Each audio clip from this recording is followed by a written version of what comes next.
नमस्कार, मैं doctor Bhuvaneshwari Verma, assistant professor in mathematics, government J Yoganandam, Chhattisgarh college, Raipur. आज हमारा वीडियो लेक्चर रहेगा MSc second semester 5th unit 5th paper से, और टॉपिक है ट्यूरिंग मशीन। ट्यूरिंग मशीन जो है वो फाइनाइट स्टेट ऑटोमेटा का ही मॉडल है। ये बाकी मोरे मशीन, मिले मशीन के कंपेयर में ज़्यादा मॉडिफाई मॉडल है। और आज मेन हमारा रहेगा ट्यूरिंग मशीन। तो सबसे पहले देखते हैं definition. A Turing machine M is a 7 tuple Q sigma tau delta Q0 B F, where Q is a finite set of states, tau is a finite set of tap symbol, small b belongs to tau is the blank, sigma is a non-empty set of input symbol and is a subset of tau, and b belongs to sigma. Delta is the transition function mapping the state of finite automata and tap symbol to state. Tap symbols and movement of the head q cross tau tends to q cross tau into left comma right, and q0 is a initial state, and last capital F is a subset of q is the set of final state. अब हम देखते हैं कि Turing machine का model जो है वो किस तरीके से होता है। तो मॉडल के लिए हमारा यहाँ पे टैप जो है उसको हम डिवाइड करते हैं, tape divided into cells and of infinite length. Tape में हर एक ब्लॉक में 1 सिंबल ही इंक्लूड रहता है, और इसको किस तरीके से प्रोसेस में लाते हैं उसके लिए ऑपरेशन देखिए। Operation on the tape. First है read symbol below the tape head, second write a symbol below the tape head, and third move the tape head 1 step left, and fourth move the tape head 1 step right. अब हमारा ये Turing machine जो है, इस machine से कैसे process कराते हैं उसके लिए यहाँ पे हमने एक एग्जांपल लिया है। एग्जांपल है, consider the Turing machine M described by the transition table given. Describe the processing. First value है 011, second 0011 and third 001. Which of the above string are accepted by M? यहाँ पे हमारा ट्रांजिशन टेबल दिया हुआ है। Present state है Q1 to Q6 तक। यहाँ पे इनिशियल स्टेट Q1 है और फाइनल स्टेट जो है वो Q6 है। टैप सिंबल में जो एलिमेंट्स है वो दिया हुआ है 0 1 X Y एंड B, जहाँ पे इनपुट स्ट्रिंग हमारा केवल 0 1 है। 1 को हम रिप्लेस यहाँ पे कर रहे हैं X से, और 1 को रिप्लेस कर रहे हैं Y से, और 0 को रिप्लेस कर रहे हैं X से। इसका सलूशन देखते हैं। जैसे हमने मोरे और मिले मशीन में देखा था, यहाँ पे केवल मूव का तरीका जो है वो दोनों साइड हो सकता है, क्योंकि नंबर ऑफ स्ट्रिंग्स जो है वो हमारा इनफाइनाइट नंबर होता है। तो लेफ़्ट हैंड साइड और राइट हैंड साइड दोनों साइड ही हम मूव कर सकते हैं। तो सलूशन देखते हैं। इनपुट स्ट्रिंग यहाँ पे है 011।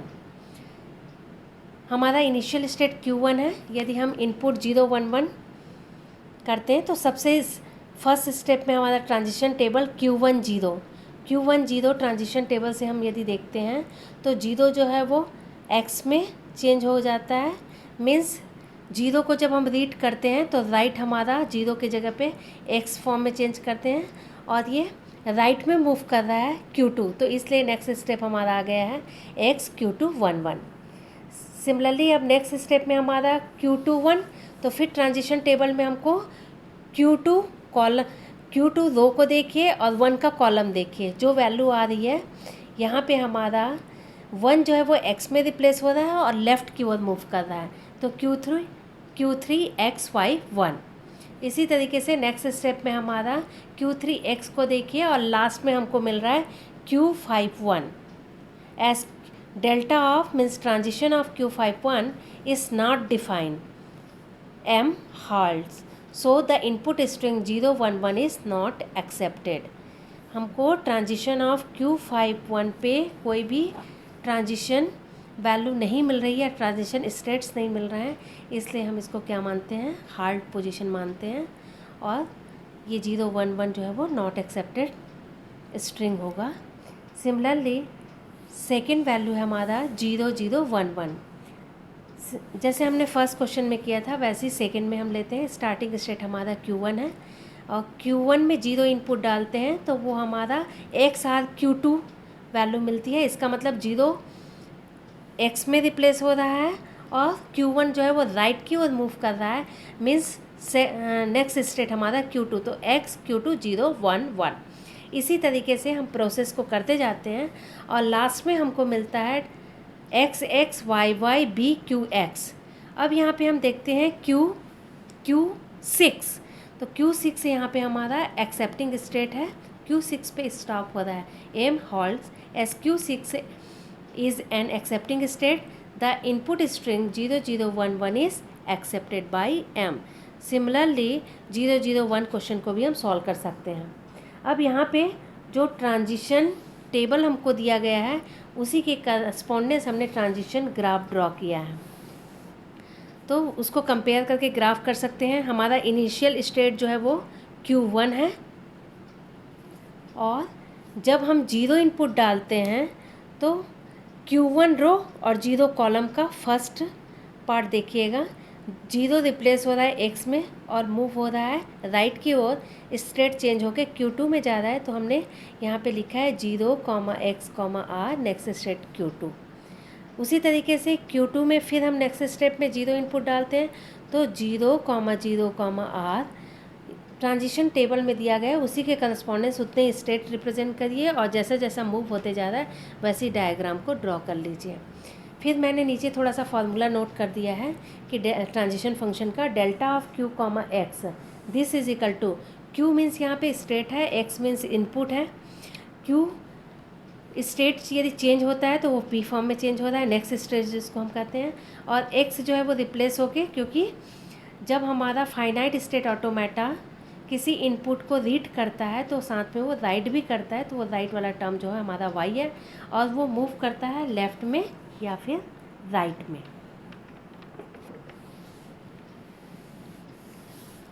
ये ट्यूरिंग मशीन जो है वो लैंग्वेज को एक्सेप्ट भी करता है, ये लैंग्वेज को जनरेट भी करता है और मैथमेटिकल फंक्शन को सॉल्व भी करता है।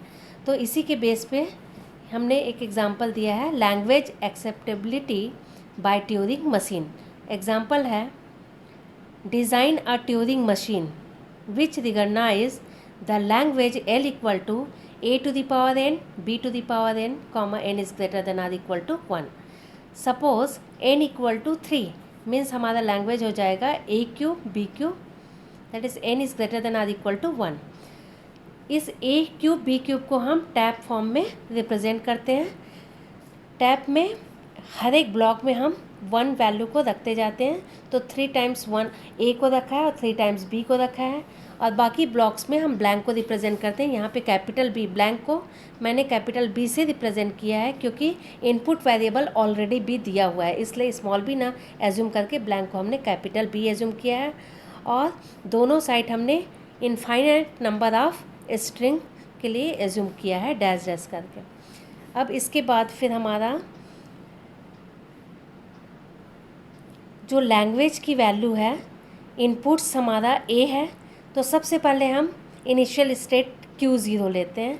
Q0 जो है वो पहला A को पहले रीड करेंगे, तो रीड करते हैं उसके करस्पॉन्डेंस राइट भी करते हैं, तो मैंने A को X में रिप्लेस किया है और B को Y में रिप्लेस किया है।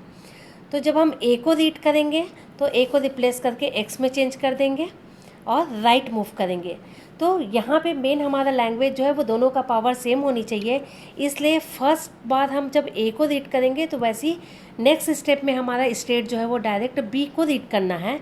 तो फर्स्ट A को हमने रीड किया तो A, X, R, फिर नेक्स्ट स्टेट हमने Q1 पहुँचे तो Q1 में फिर हमारा नेक्स्ट वाला टर्म जो है वो A ही यहाँ पे इनपुट नंबर है, तो A को हम क्या करेंगे, रीड नहीं करेंगे, तो वहाँ पे सेल्फ लूप डिनोट कर देते हैं A, R, फिर A है तो वो इसी में इंक्लूड हो जाएगा सेल्फ लूप में। उसके बाद B इनपुट में जाते हैं जब हमारा नेक्स्ट स्टेट चेंज होगा Q1 टू Q2, तो उस केस में B को हम Y में रिप्लेस करेंगे, तो B, Y, अब हमारा B जो है वो रीड हो रहा है, फिर वो लेफ्ट सेकेंड A को रीड करने के लिए आएंगे, इसीलिए वो ये हमारा B, Y, L। Next state हमारा Q2।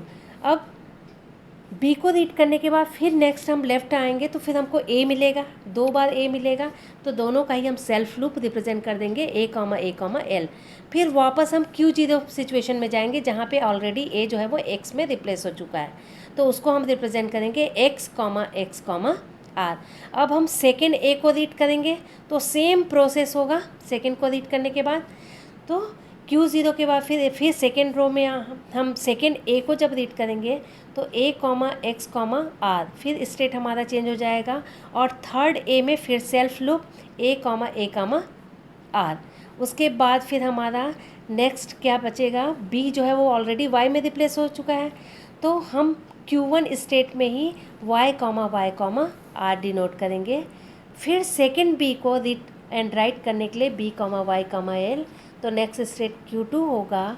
और उसके बाद फिर Q2 में पहुंचने के बाद फिर हम लेफ़्ट रोटेट करेंगे थर्ड A को रीड एंड राइट करने के लिए, तो पहले हमको B को क्रॉस करना पड़ेगा जो ऑलरेडी Y में रिप्लेस हो चुका है, इसलिए Y, L फिर रिप्रेजेंट करेंगे और वापस फिर हम Q0 स्टेट पे जाएंगे और इसको थर्ड बार फिर हम A को रीड करेंगे। इस तरीके से ये 3 टाइम्स रोटेट होगा। नाउ फाइनली जब हमारा पूरा A जो है वो X में रिप्लेस हो जाएगा, सिमिलरली B जो है वो Y में रिप्लेस हो जाएगा, उसके बाद फिर हम Q0 स्टेट में आएंगे, तो फिर हमको फाइनल स्टेट में लाने के लिए पहले हम क्या करेंगे, Q0 को फिर Y, R राइट हम धीरे धीरे करके मूव होते जाएंगे। उसके बाद नेक्स्ट स्टेट हमको Q3 मिलेगा और Y जो है वो 3 टाइम्स है, तो एक बार मूव करने के बाद हम Q3 पहुँचे। उसके बाद फिर यहाँ पे सेल्फ लूप बनेगा Y, R। उसके बाद हम ब्लैंक में जाएंगे तो ब्लैंक को ही क्या करेंगे, कैपिटल B, R, तो हमारा फाइनल स्टेट मिल जाएगा और ये हमारा जो है वो ट्रांजिशन डायग्राम ड्रॉ हो जाता है लैंग्वेज के करस्पॉन्डेंस।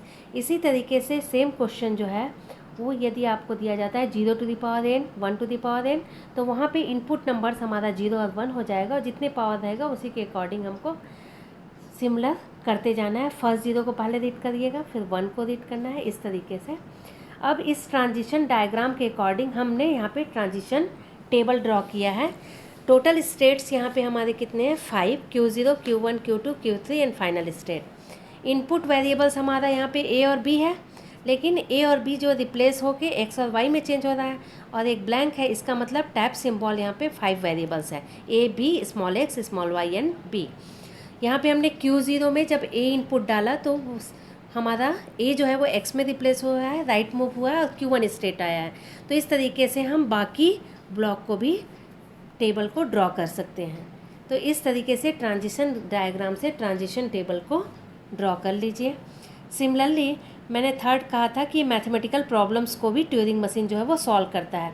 तो एक छोटा सा एग्जांपल हम लिए हैं, addition of Turing machine. Suppose A equal to 4 and B equal to 3। Now finally C equal to A plus B equal to 7। तो यहाँ पे A इक्वल टू 4 और B इक्वल टू 3 मीन्स 1 को 4 टाइम्स 1 रिप्रेजेंट करिए, ये हमारा small A input की value हो जाएगी, और स्मॉल b को 3 टाइम्स 1 रिप्रेजेंट करिए और दोनों के बीच में एक ब्लैंक वैल्यू रखिए। इसके बाद हम क्या करेंगे, इसका ट्रांजिशन डायग्राम ड्रॉ करेंगे। तो इसको किस तरीके से रीड करेंगे, तो इनिशियल हम सबसे लेफ्ट हैंड साइड वाले 1 को पहले रीड करना स्टार्ट करेंगे। तो Q0 1 को रीड करेंगे, वैसे वो 4 टाइम्स 1 ही है, तो सेल्फ लूप 1, 1, राइट, धीरे धीरे करके एक एक करके राइट मूव करते जाएगा और वो पोजीशन जो है वो हमारा 1 तक 4 टाइम्स जब रीड हो जाएगा तो नेक्स्ट जब हमको B में जानी है, मीन्स स्टेट हमारा चेंज हो जाएगा, तो B को हमको 1 में रिप्लेस करना है और राइट मूव करनी है। तो नेक्स्ट स्टेट हमारा Q1 आ गया। अब Q1 के बाद हमारा यहाँ पे नेक्स्ट 1 है, तो फिर हमको राइट मूव करना है 1, 1, R। इस तरीके से 3 टाइम्स 1 है, हम राइट धीरे धीरे करके मूव करते जाएंगे और सेम वैल्यू है, इसलिए यहाँ पे मैंने सेल्फ लूप बनाया। उसके बाद हमको ब्लैंक को रीड करनी है, तो ब्लैंक से और लेफ़्ट आनी है, क्योंकि हमने यहाँ पे मिडिल के ब्लैंक को 1 में रिप्लेस कर दिया है, तो ऑलरेडी हम क्या करेंगे, लास्ट वाली 1 को ब्लैंक में रिमूव करना है। तो इसीलिए Q2 स्टेट के बाद हम 1 को ब्लैंक में रिमूव करेंगे और लेफ़्ट की ओर आएंगे तो हमको फाइनल स्टेट मिलेगा। तो ये हमारा ट्रांजिशन डायग्राम बन जाता है और ट्रांजिशन डायग्राम के अकॉर्डिंग हम ट्रांजिशन टेबल ड्रॉ कर सकते हैं, जिसमें present state Q0, Q1, Q2 and Q3 है, जहाँ पे इनिशियल स्टेट Q0 है, फाइनल स्टेट हमारा Q3 है। इनपुट सिंबल जो है वो यहाँ पे केवल 1 है, लेकिन टैप सिंबल जो है वो 1 और ब्लैंक 2 है। अब यहाँ पे हमारा Q0 में जब हम 1 इनपुट डालते हैं तो हमारा 1 आर Q0 सेम वैल्यू मिल रही है। उसी तरीके से Q1 में जब हम 1 इनपुट डाल रहे हैं तो हमारा 1 आर Q1 ही मिल रहा है, लेकिन Q2 में जब हम 1 इनपुट डाल रहे हैं तो हमारा ब्लैंक लेफ़्ट और Q3 स्टेट फाइनल स्टेट मिल रहा है। तो इस तरीके से हम यहाँ पे ट्रांजिशन टेबल को ड्रॉ कर सकते हैं। इसी तरीके से आप लोग और बहुत सारे प्रॉब्लम सॉल्व कर सकते हैं। Thank you.